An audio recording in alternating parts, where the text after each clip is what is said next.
somos pioneras.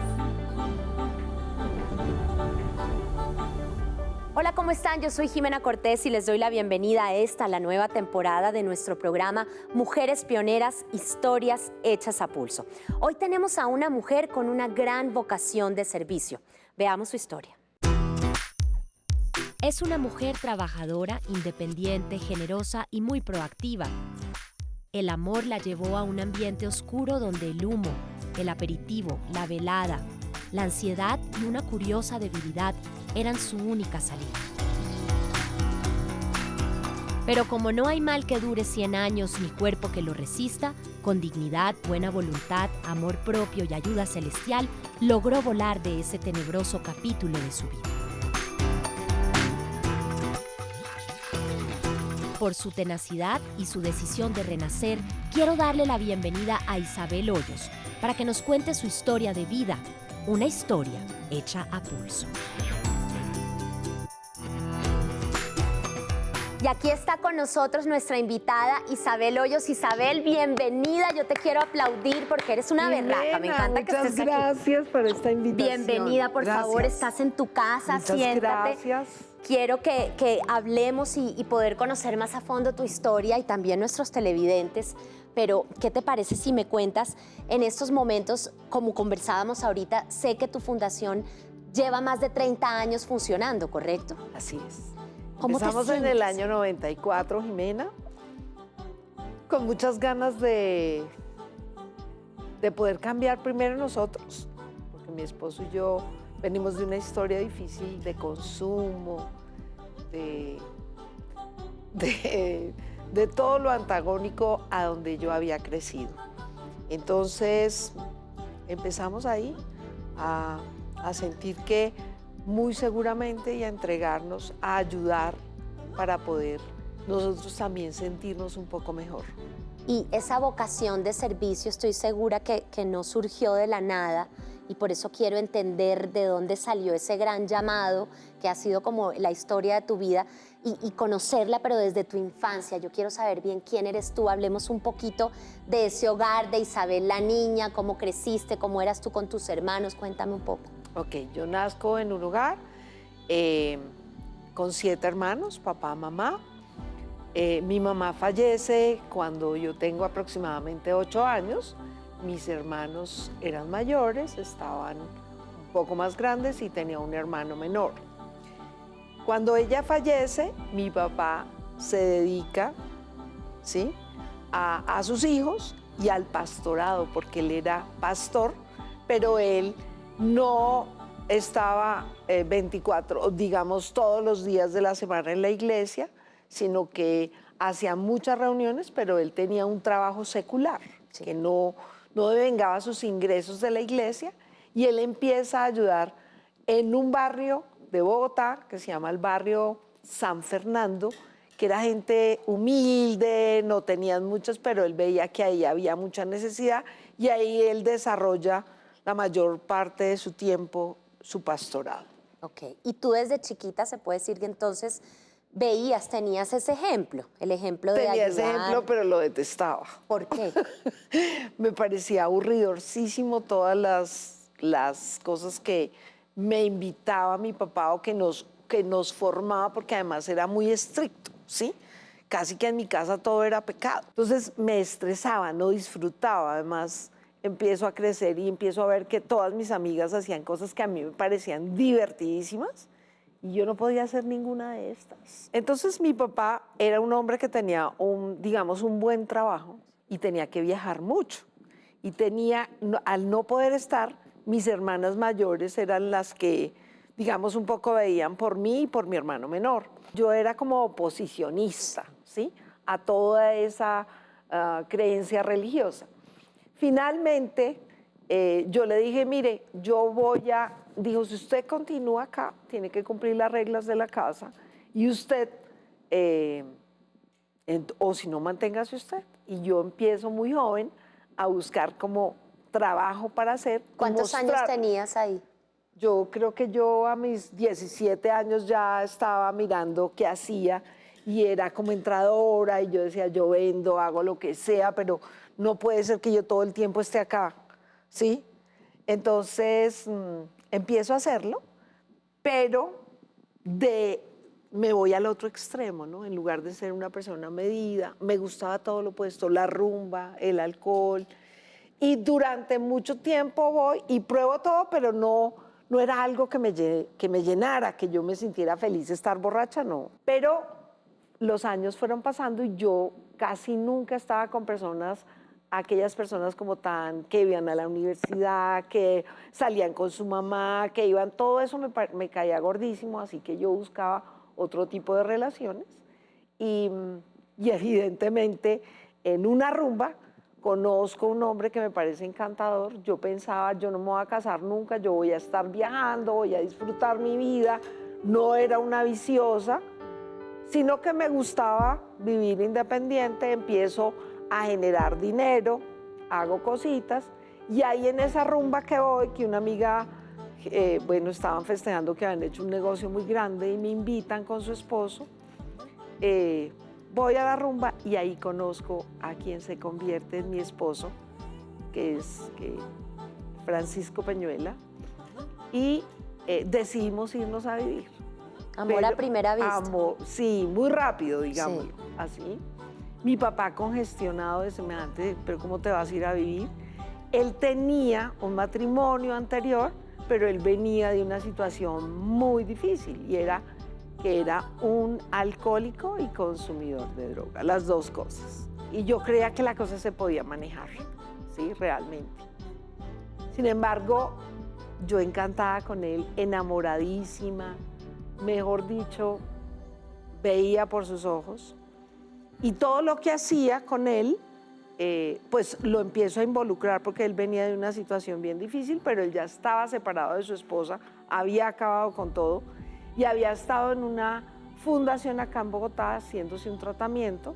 Sí. Yo eso tan detallado no lo conocía, pero empiezo a ver cuando empezamos a convivir, pues que se desaparecía el alcohol y que habían una serie de cosas.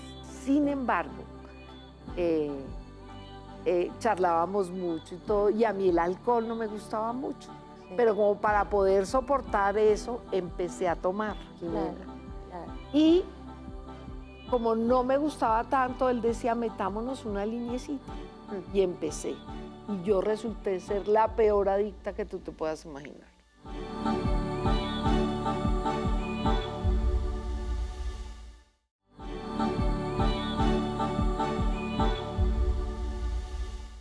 El consumo de las dos, el alcohol no me gustaba mucho, pero la droga sí me encantaba.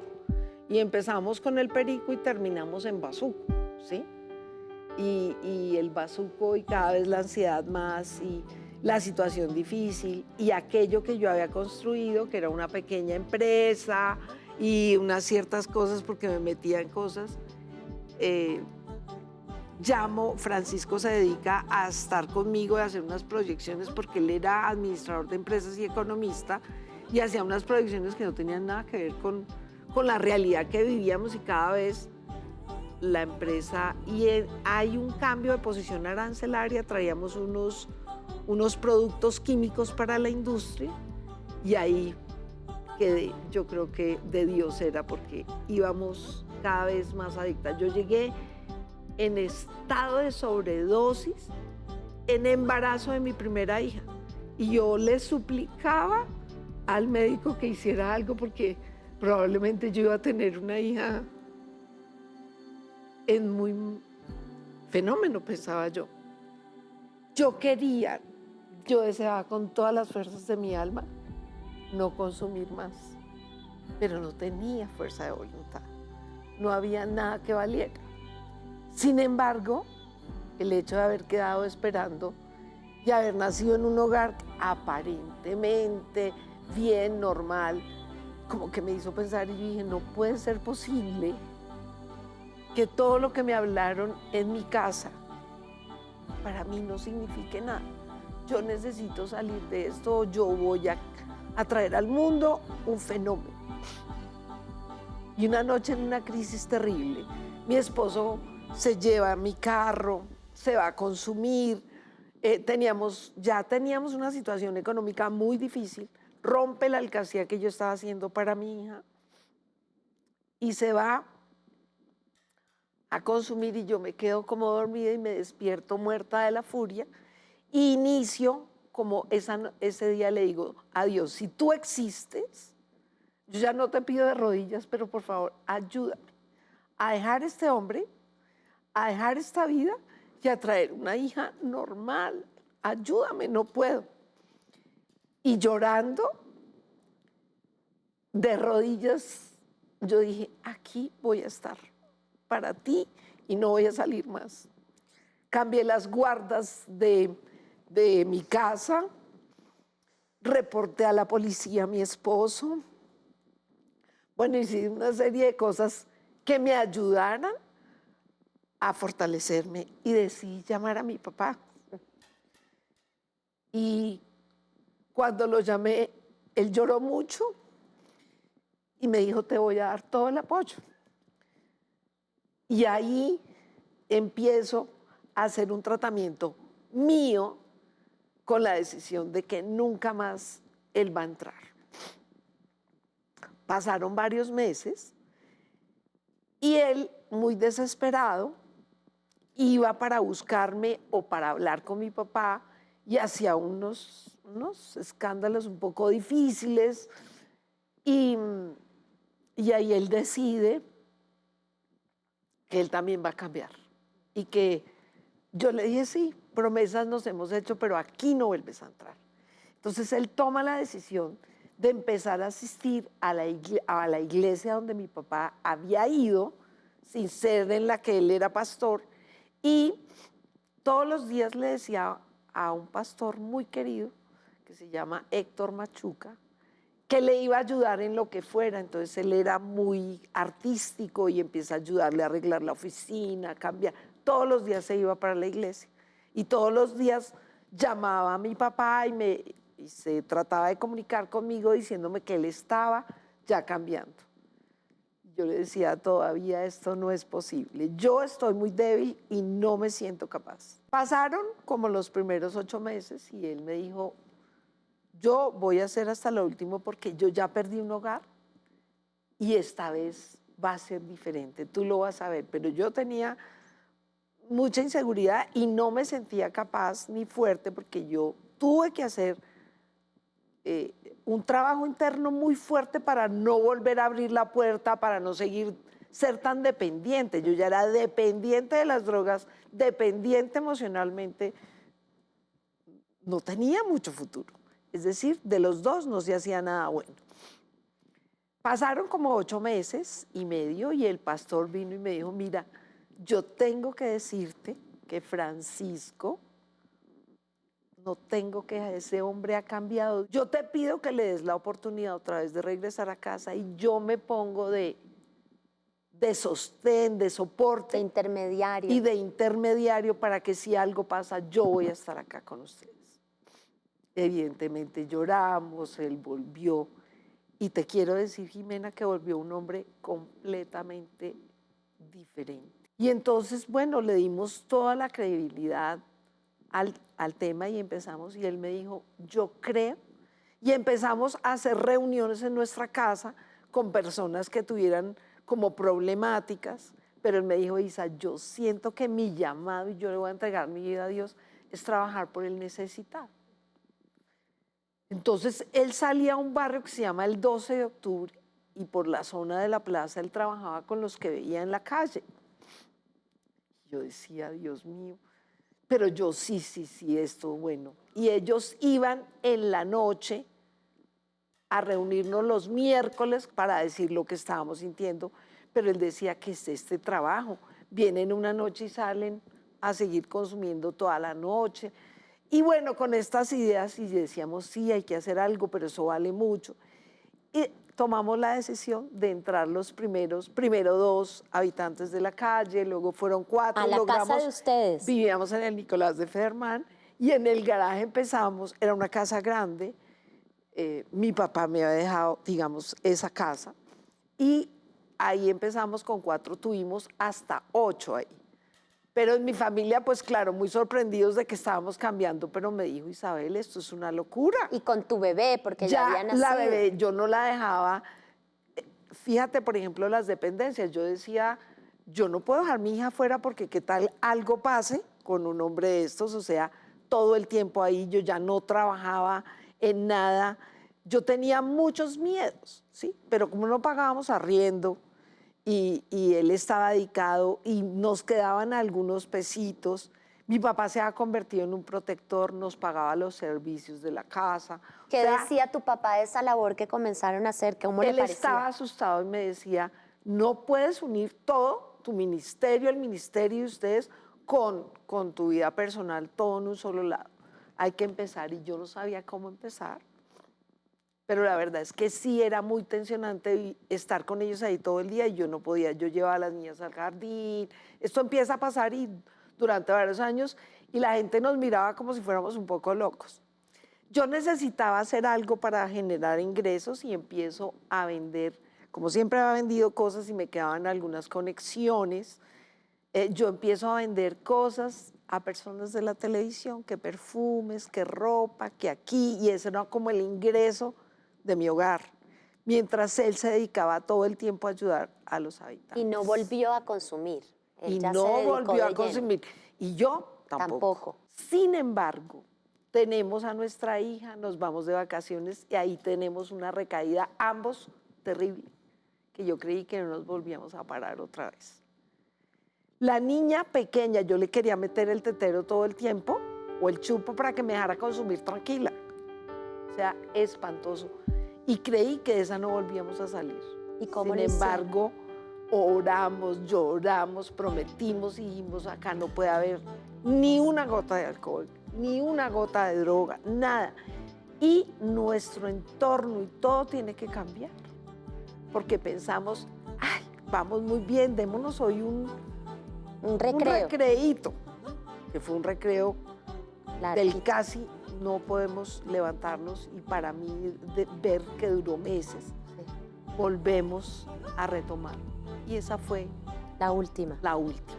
Y ahí escribimos muchas cosas, pasamos muchos proyectos, licitamos con mucho miedo, perdimos, hemos llorado, pero todos los días de mi vida agradezco que Dios me ha dado salud y qué hacer por otra persona.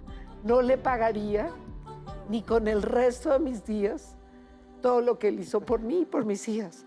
Son 2 hijas saludables, inteligentes, maravillosas.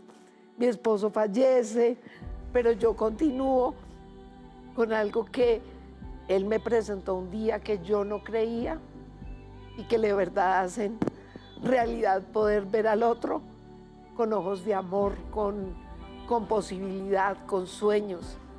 Y también hay desilusiones. La recuperación a veces es lenta, uno siente que es perdido, pero nunca es perdido.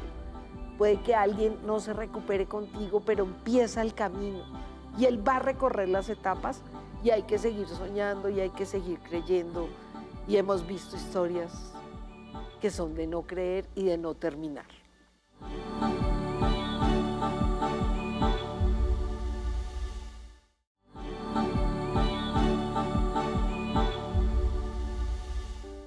Bueno, Isabel, hemos hablado aquí muy serias las dos, pero yo te quiero proponer que hagamos un juego. ¿Quieres jugar? Claro.